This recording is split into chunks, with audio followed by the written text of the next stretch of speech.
अस्सलाम वालेकुम। How are you viewer, कैसे हैं आप? उम्मीद करता हूँ आप सब खैरियत से होंगे।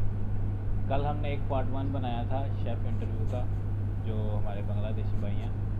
तो इनके बारे में कुछ और जानेंगे, क्योंकि इनके पास बताने के लिए, अपनी आपबीती के बारे में बताने के लिए बहुत कुछ है।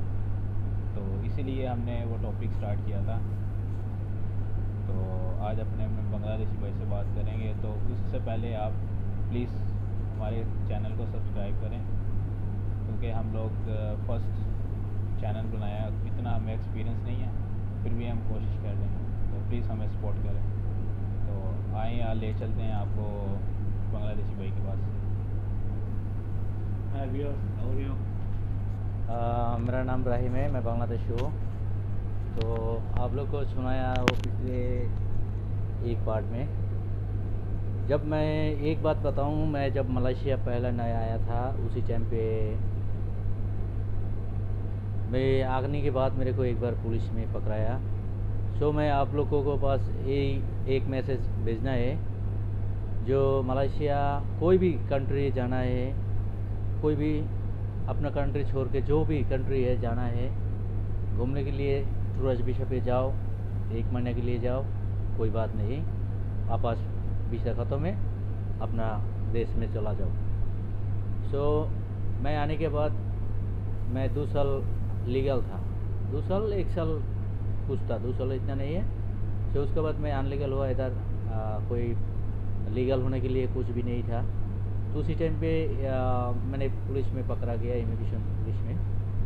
सो उसका एक हिस्ट्री है, आप लोगों के साथ शेयर करना चाहता हूँ। सो मैंने वही बोलना है कि मेरे एक भाई मिला था जब जेल में गया, वो भी बांग्लादेशी है। उसका लाइफ में मेरे को कुछ बताया, कुछ चीज़ बताया, वो आप लोगों के साथ शेयर करना चाहता हूँ, क्योंकि उसका लाइफ में इतना ख़तरनाक सुन के मैं भी रो दिया।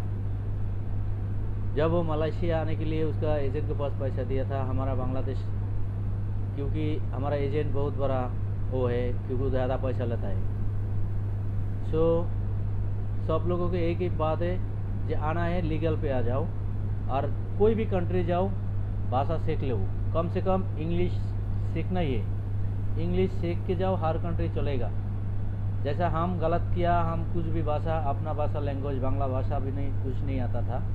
उसी टाइम बहुत मेरे साथ बुरा हाल हुआ था।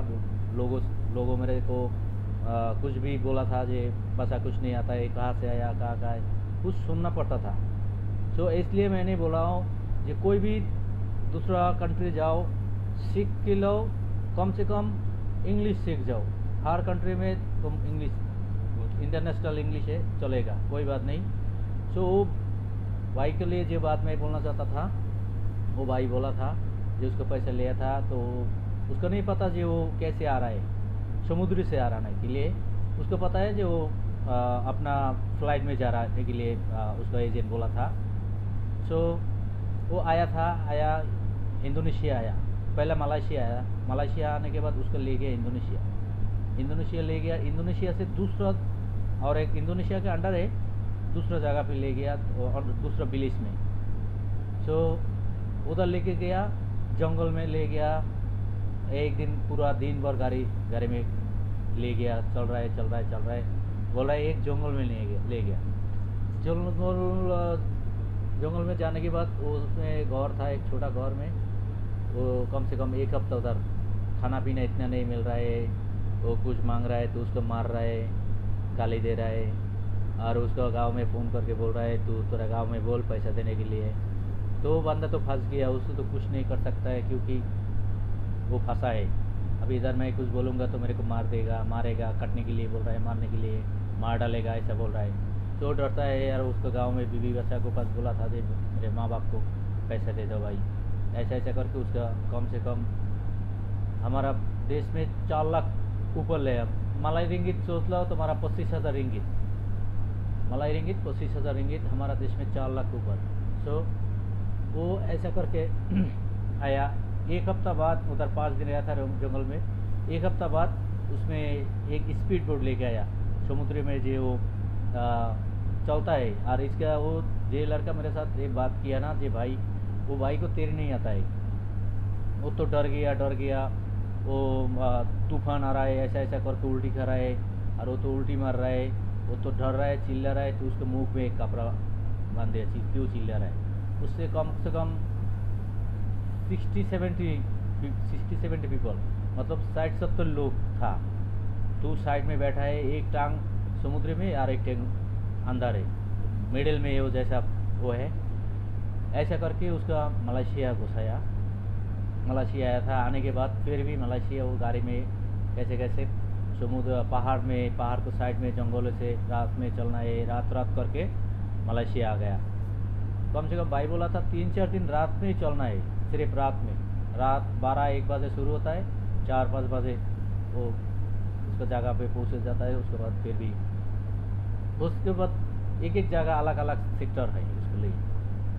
सो वो भाई आया था। आने के बाद उसका एजेंट जो बोला था तेरे भाई कोई दोस्त है, कोई रिश्तेदार है, अपना गाँव वाला कोई भी है, तो बोला था हाँ भाई हमारा है। तो बोला था उसको फ़ोन कर ले। तो फ़ोन करके उसको बताया ये भाई मैं आया था, तुम किधर है। वो आया, उसके पास दे दिया और पैसा सब भी ले लिया। तो भाई वो हिस्ट्री बताया, इतना बड़ा हिस्ट्री है, मैं काट काट के बोला था। तो भाई साहब हम और एक मैसेज डालना है, ये भाई के चीज़ है, आज हमारा पास तो काम कर रहा हूँ, इतना टाइम नहीं, आप हमारा थोड़ा सपोर्ट करो, लाइक करो, शेयर करो, क्योंकि हम और आगे बढ़ने के लिए आप लोग सपोर्ट करेंगे तो आगे बढ़ सकता हूँ। तो आज ये इतना ही काफ़ी है। मैं बाद में आपको साथ और भी मिलूँगा और हिस्ट्री भाई को और भी कुछ चीज़ से ख़तरनाक सुनाऊँगा।